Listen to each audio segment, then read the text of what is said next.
Hai sahabat Nusantara, peradaban Mesir kuno tidak pernah berhenti mengundang decak kagum. Pasalnya, kendati peradaban ini berasal dari masa ribuan tahun yang lampau, ada banyak peninggalan menakjubkan yang ditemukan dari peradaban ini. Mulai dari bangunan-bangunan megah seperti piramida, teknik pengawetan mayat untuk mumi, sistem kalender yang akurat, dan masih banyak lagi.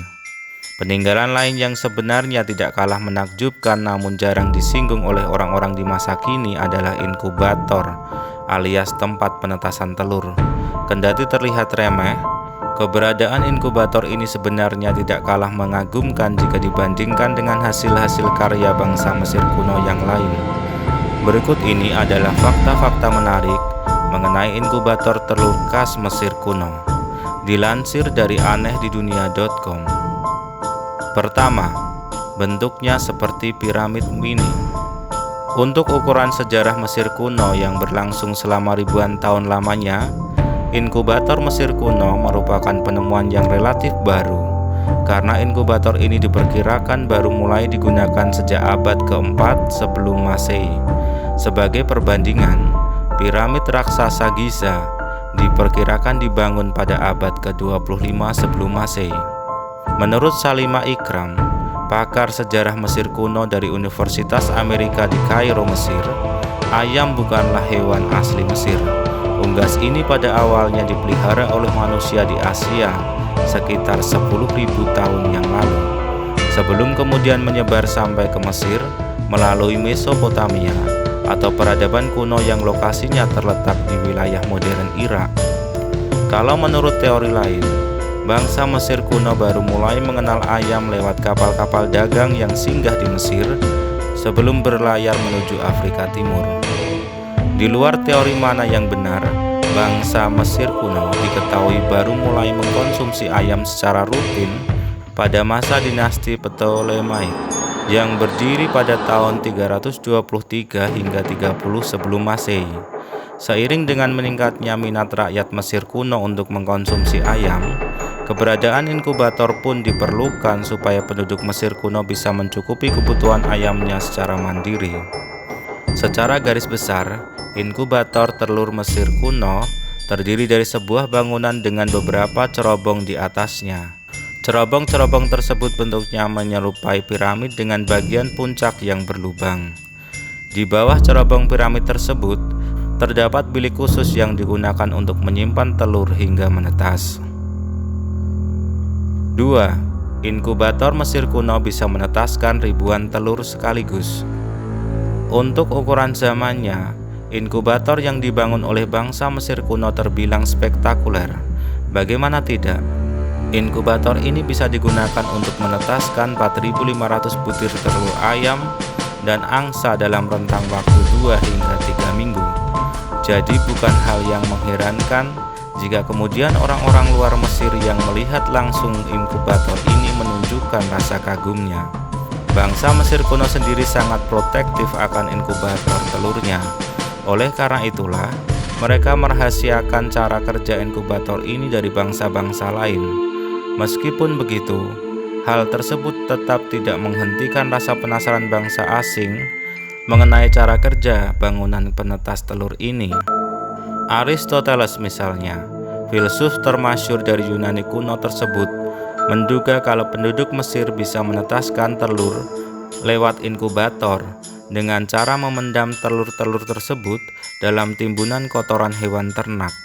Biarawan Simon Fitzsimmons yang berasal dari Irlandia dan pernah berkunjung langsung ke Mesir pada abad ke-14, merasa terheran-heran mengenai bagaimana cara orang-orang Mesir menetaskan telur tanpa menggunakan ayam dewasa. Dalam catatannya, ia menuliskan kalau bangsa Mesir bisa menciptakan anak ayam hanya dengan menggunakan api. Bangsa Eropa pernah mencoba meniru inkubator Mesir kuno. Jawaban mengenai cara kerja akurat dari inkubator telur Mesir kuno baru terjawab di abad ke-18. Tepatnya setelah ketika pada tahun 1750, ilmuwan Reine Antonin Vercaut de Réaumur berkunjung langsung ke Mesir dan diperbolehkan melihat masuk ke dalam bangunan inkubator. Menurut kesaksian Réaumur, Bangunan inkubator Mesir terbagi ke dalam dua bagian utama dengan lorong atau koridor di tengah-tengahnya. Pada masing-masing bagian bangunan terdapat 5 bilik bertingkat 2. Telur-telur yang hendak ditetaskan ditaruh pada bilik bawah, sementara bilik atasnya digunakan untuk menyalakan api dan menghangatkan telur. Kotoran hewan ternak digunakan untuk menyalakan api pada bilik tunggu. Bangunan inkubator sendiri bukan hanya berisi bilik telur dan tunggu api. Ada pula beberapa ruang yang ditempati oleh manusia yang bertugas sebagai pengelola inkubator ini. Tugas mereka adalah menjaga supaya api pada bilik tetap menyala. Secara berkala, mereka juga bakal membalikkan telur-telur yang ada pada bilik bawah supaya embrio dalam kuning telur tidak menempel pada dinding telur. Jika telur-telur tersebut tidak dibalikkan secara teratur, anak ayam yang menetas nantinya bisa mengalami cacat fisik. Setelah berhasil mengetahui cara kerja inkubator Mesir kuno, Rhea Moore kemudian kembali ke Prancis dan mencoba membuat tiruan dari inkubator tersebut. Ia berharap inkubator ini bisa menjadi solusi atas terbatasnya jumlah telur yang bisa ditetaskan oleh peternak di Eropa. Selama ini, para peternak hanya bisa menetaskan telur-telurnya pada musim semi dan panas, karena pada musim-musim lainnya, suhu lingkungan yang lebih dingin menyebabkan ayam betina yang mengerami telur tidak bisa menetaskan telurnya. Jika inkubator ini berhasil diciptakan, maka para peternak tidak perlu kebingungan lagi saat ingin menetaskan telur pada musim gugur atau dingin. Namun ternyata upaya untuk menciptakan inkubator telur tersebut tidak semudah perkiraan awal. Karena iklim di Eropa lebih dingin dibandingkan iklim Mesir yang notabene dikelilingi oleh gurun pasir, inkubator tersebut memerlukan bahan bakar yang jauh lebih banyak pada musim dingin supaya apinya tetap menyala. Akibatnya, walaupun telurnya tetap bisa menetas, biaya untuk menetaskan telurnya menjadi jauh lebih tinggi. Inkubator ini pun pada akhirnya gagal ditiru oleh bangsa Eropa. Meskipun begitu, bangsa Barat pada akhirnya berhasil menciptakan inkubator versinya sendiri setelah pada tahun 1897, peternak Kanada yang bernama Lyman Basie menciptakan inkubator bertenaga listrik. 3. Inkubator Mesir kuno masih digunakan hingga sekarang. Penemuan inkubator bertenaga listrik yang notabene jauh lebih praktis membuat orang-orang tidak lagi tertarik untuk mencoba membuat tiruan inkubator Mesir kuno. Namun layaknya bangunan-bangunan megah Mesir kuno yang masih berdiri kokoh hingga sekarang, penemuan inkubator listrik ternyata tidak membuat inkubator Mesir kuno ditinggal sepenuhnya. Pada tahun 2006, para ilmuwan FAO, lembaga bawahan PBB yang menangani masalah pangan, menemukan kalau inkubator yang konsepnya serupa dengan inkubator Mesir kuno ternyata masih digunakan hingga sekarang di Mesir.